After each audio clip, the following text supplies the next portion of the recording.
This is Phil Shapiro. I have the privilege today of talking with Day Al Mohamed, who is an impassioned filmmaker here in the Washington, D.C. area. And she is the creator of a series of films called Renegades, which is going to be shown this current weekend at Kennedy Center, and then it's going to be shown in its entirety this weekend, and then shown week by week on PBS in the month of October. Day, so nice to meet you. Tell us a little bit about the series, how it came about. Sure, I would love to.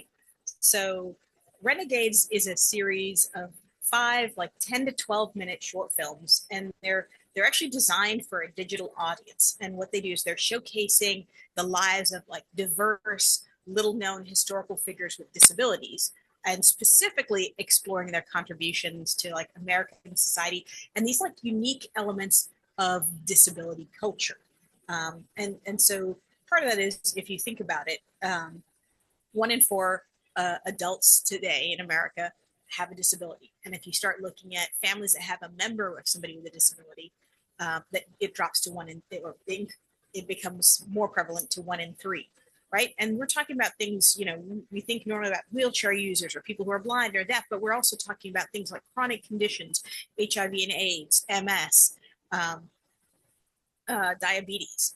And what it is if you think about the way we have told stories about disability and about that as a community, it's usually either this almost like pity story, or it's this other element of overcoming, like this terrible tragedy happened to me and now I have overcome it and my life is better than it was before. And the fact is, none of those are actually true to real people. And so one of the things we want to do is to tell like amazing fun stories, to kind of capture the dynamic elements of this community. And just like we're only now capturing bits of women's history or history of racial and ethnic minorities, disability is the same way. And so that's basically what Renegades is. I bet you the series of films is going to be very interesting to teachers and librarians. And I was reading at the public library where I work in Tacoma Park.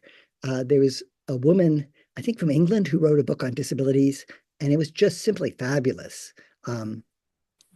It opened up my mind, helps me think about things, gives me the opportunity to bypass putting my foot in my mouth. It's kind of nice to like get through a day without putting your foot in your mouth. So it just makes me more aware and comfortable and happy to be in a world with people with disabilities.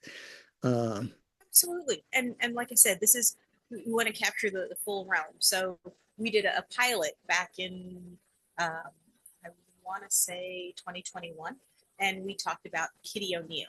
And she was a daredevil stunt woman and racer. And for more than 30 years, throughout most of the 70s, she held the land speed record for women.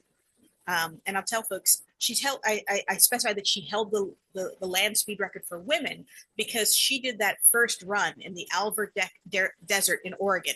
And she blew past the old record by more than 100 miles an hour. And then they pulled her from the car because they were afraid she would break the men's record. And so not only was she this racer who held the women's record, she was a stunt woman. She was the stunt double for Linda Carter, who was Wonder Woman, and Right. for Lindsay Wagner, who was the Bionic Woman. And Huh. she did it all deaf.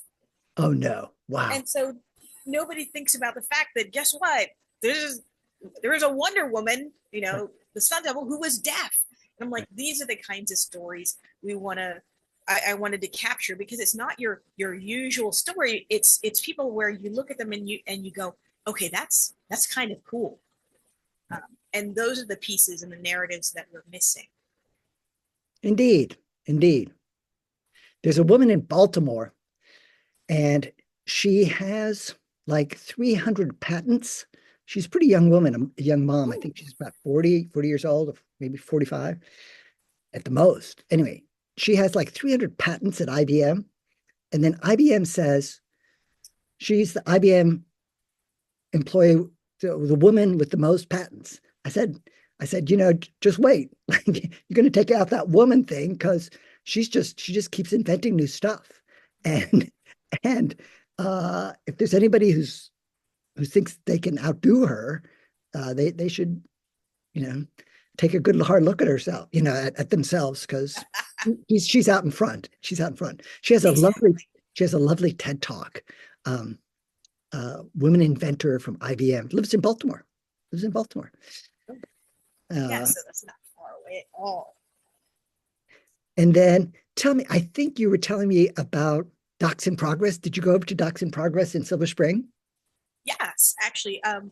So believe it or not, my filmmaking started. So I had actually written before. I did short stories and novels. And every so often, you come across the story that it won't work for a book. And it was a Civil War story. Nobody wants to read another Civil War book. And I thought it would be great to do as a film. And so the idea was, can I do this in film? Now, as a blind person, right, me and my guide dog, I'm like, who's going to take you seriously if you say I want to direct a film? And I actually signed up and took a filmmaking class at Docs in Progress. And I walked in there, and there was never any question about my capability to do it. It was very much we're not sure how, but we will figure it out. And it was actually the same thing when I walked into Women in Film and Video. Again, I walked in, me and the guide dog. There was never any question of whether I belonged or not. Of course, I belonged. It was just oh, well, how do you do that? And I was met with a curiosity and a shared interest and engagement. And so they were interested in me as a filmmaker, rather than worrying about what I could and couldn't do. And so from that very first class at Docs in Progress came the trailer for my first film, The Invalid Corps. And then from a meeting at Women in Film and Video, after I finished the film, I got the chance to meet with Kate Pearson over at Maryland Public Television, and they're big supporters of local filmmakers. And that film ended up airing on public television. So in many ways, I absolutely attribute my career to those entities like Docs in Progress, Women in Film and Video, and MPT support for local filmmakers. And that's where it all started. And from there came the confidence to build these bigger ideas. That's great. I uh, I had the chance to meet with Erica, who is one of the co-founders of Docs in Progress. Mm-hmm. She's a book author, and she gave a really interesting book talk just a month ago in Greenbelt, Maryland. That's where she lives, and she was at the public library. So I got a renewed interest in Docs in Progress.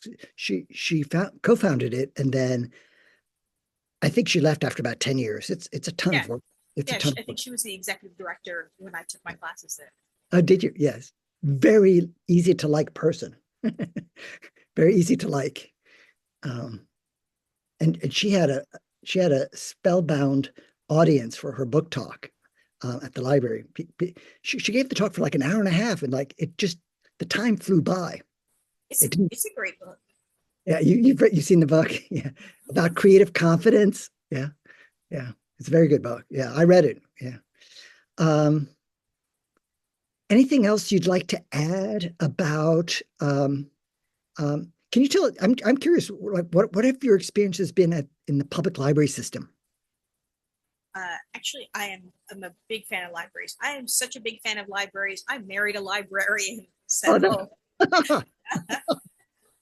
um, in many ways, the public library is one of one of the most underrated yet most powerful institutions that we have in this country. Like, if you think about the idea, this is somewhere where you go and you can get free knowledge. And we're not talking about books anymore, right? These are places where it's books, audio books, CDs, movies, film.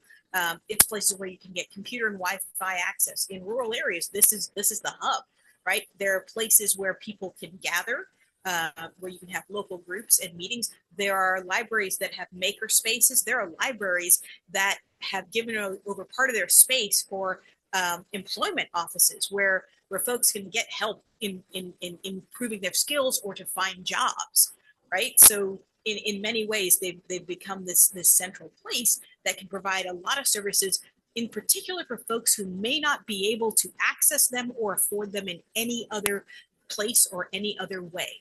And in many ways, like I said, that's what makes libraries very powerful. And yet, in many ways, they're also very underrated, very unsung, and very underfunded for what they do. Here in Maryland, we have a pretty strong library for the blind, don't we? In Do Baltimore? Yeah. we do actually? It's really great. I have been down there and I've seen the well, Maryland has one because I've gotten the audio stuff from that. Um, but the one in DC is actually really great too because I've been to the MLK one and seen a lot of the equipment and Yeah, things there. MLK Library, I'm so impressed by the thoughtfulness of Mm-hmm. their collection and the quality of their staff. And they're constantly teaching stuff, free workshops on this and that and the other. It's really baked in. And I guess your film series is also, this is an attempt to let's bake in disabilities, just like bake it in. It's part of our life. It's part of everybody's life. If you're not disabled now, you will be. And Right, right. It is there, and it's it's a big part of what we think of as American life, right? And Kitty O'Neill is a great example insofar as we talk about land speed records and we talk about how ubiquitous Wonder Woman is as an idea, right, within the country. And she was a part of that, and the same for many of the other people that we have.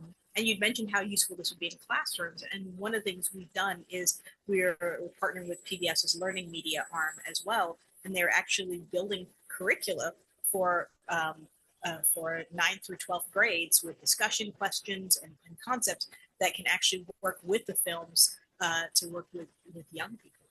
yeah, I think that's the way to make it work is you have the film, then you have the accompanying learning materials that are provided to teachers, and the teacher and the school, they just need to come on board. They don't necessarily need to be, this isn't necessarily burdensome in terms of new work. They just say, hey, you know what?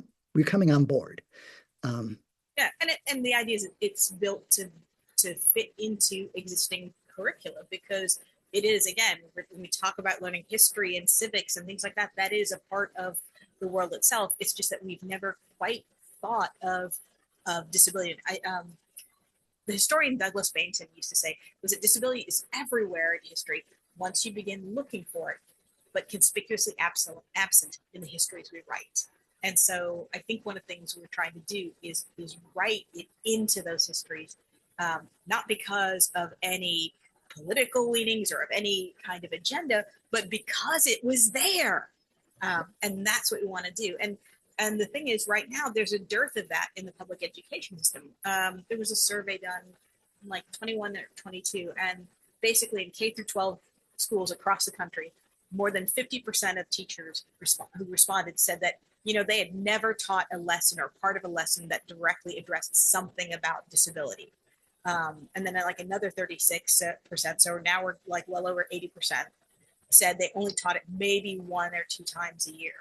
And of those folks who did do it, 80% said they had to create their own lesson plans because they couldn't find the materials anywhere. And so this is our way of trying to be able to provide that. was it difficult to choose the films?